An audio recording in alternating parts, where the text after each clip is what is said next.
what I love. Hello, I'm Scruffy, and today, with GameSoundCon, a conference all about game music and sound design coming up in just about a month, I have the opportunity to speak with a very influential member of the game audio community, Brian Schmidt. He's the founder and executive director of GameSoundCon, president of the Game Audio Network Guild. He's on the advisory board for GDC, he'll be one of the speakers at GameSoundCon, and he's pioneered music, sounds, and game audio technology for classic pinball machines and coin-op video games, and for the Xbox family of consoles. And now he's in this video with me. And my first question, Brian, is how are you? I can't complain. I'm just back from a camping trip, and I have to say it was quite nice to do something that, as an experience, remains pretty much unchanged from how it was before COVID-19. How are you doing? I'm doing all right. It's a tumultuous year, but I'm just grateful to continue to create content like this, even amid the pandemic. And I'm uplifted to see that video games are still coming along strong and showing innovations from small and large teams alike. What do you make of where the video game community is right now? I just read that Nintendo's profits literally jumped more than 400%, with Animal Crossing selling 10 million units from April to June. People of all types just really love that game. We have new consoles coming out, which is always a really exciting time, and it's great to hear both companies touting their new audio technology.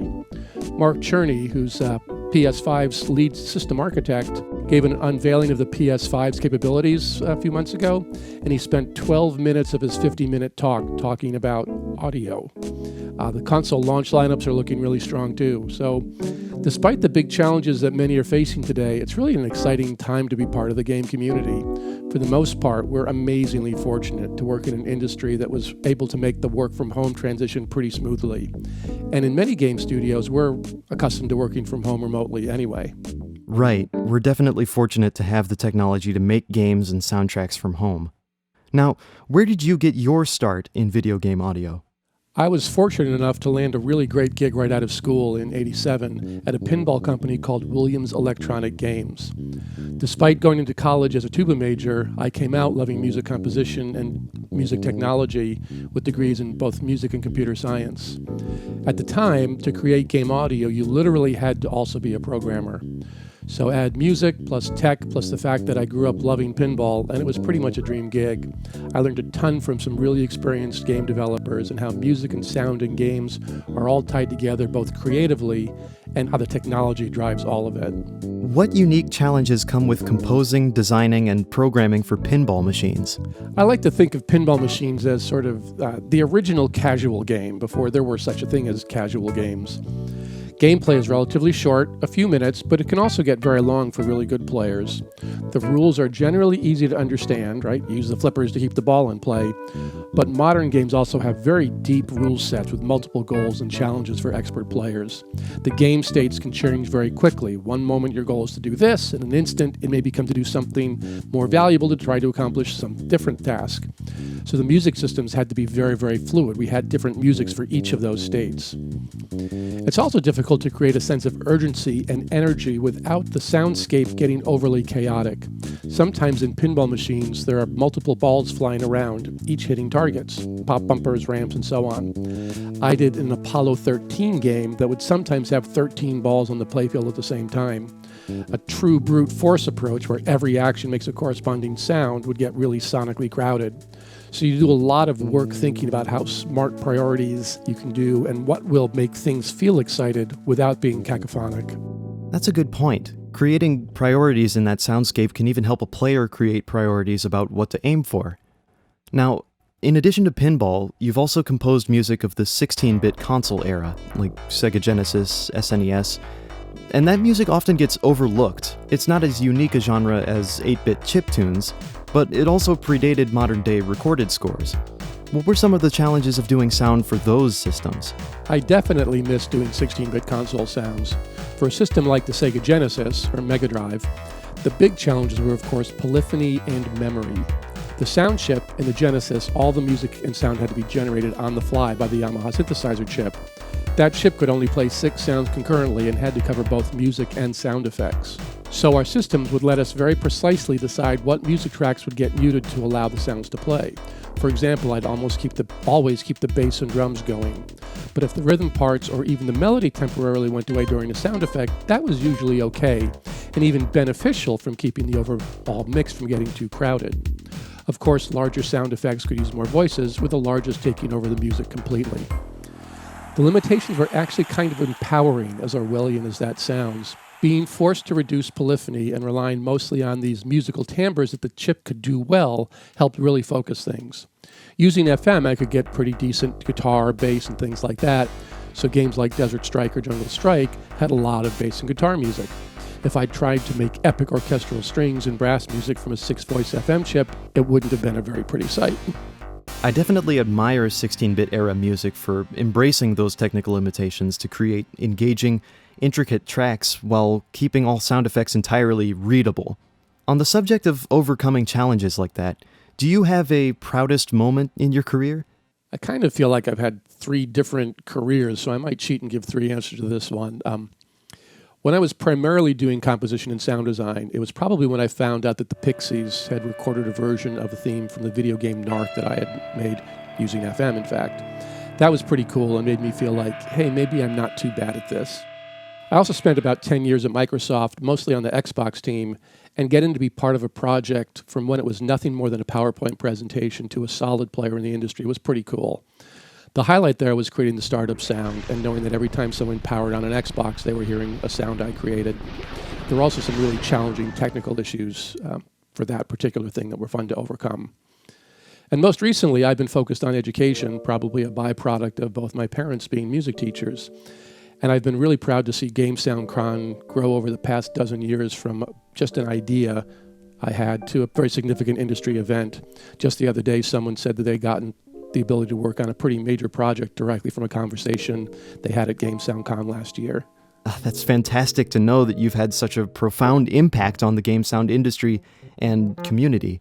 And what would you consider is the most important thing for burgeoning composers and sound designers, myself included, to know right now?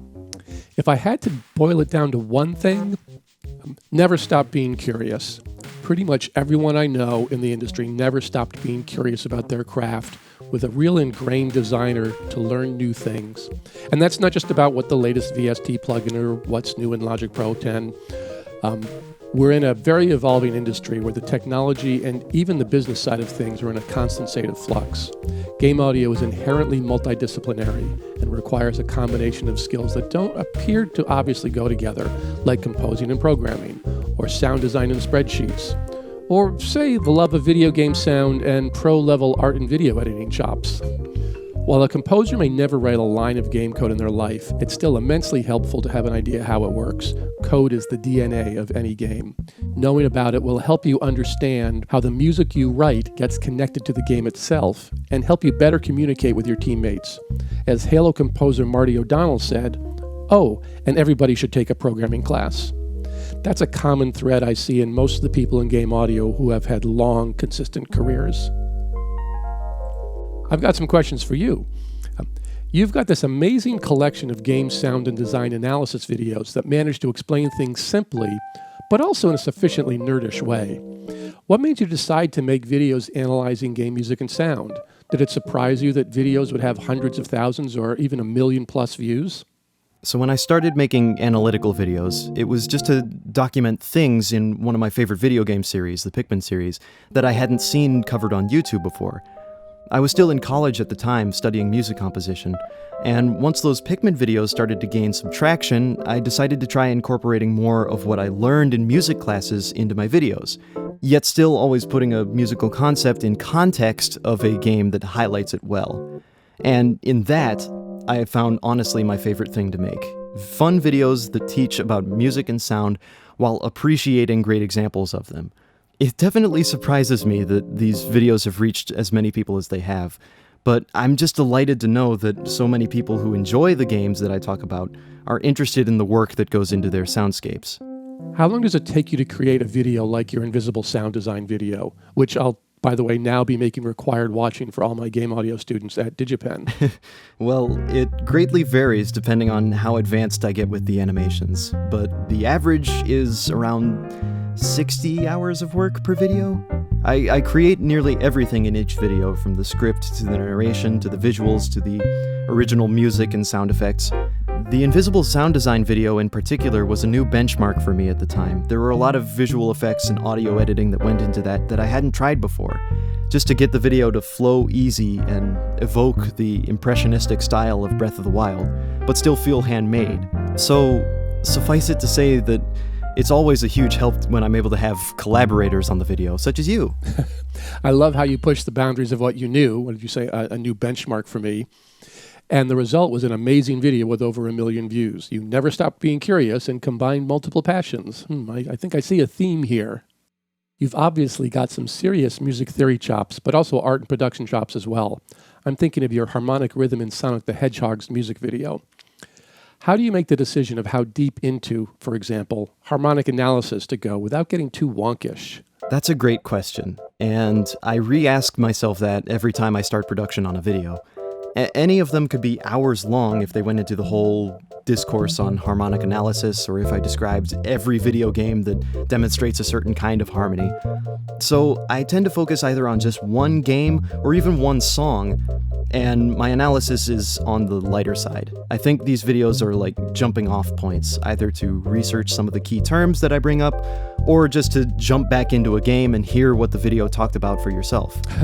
That's definitely what happened to me. I want to go back now and play Breath of the Wild and listen for some of these subtle things you pointed out. It's funny because sometimes you don't notice them while you actually are playing the game, but on a subconscious level you kind of do.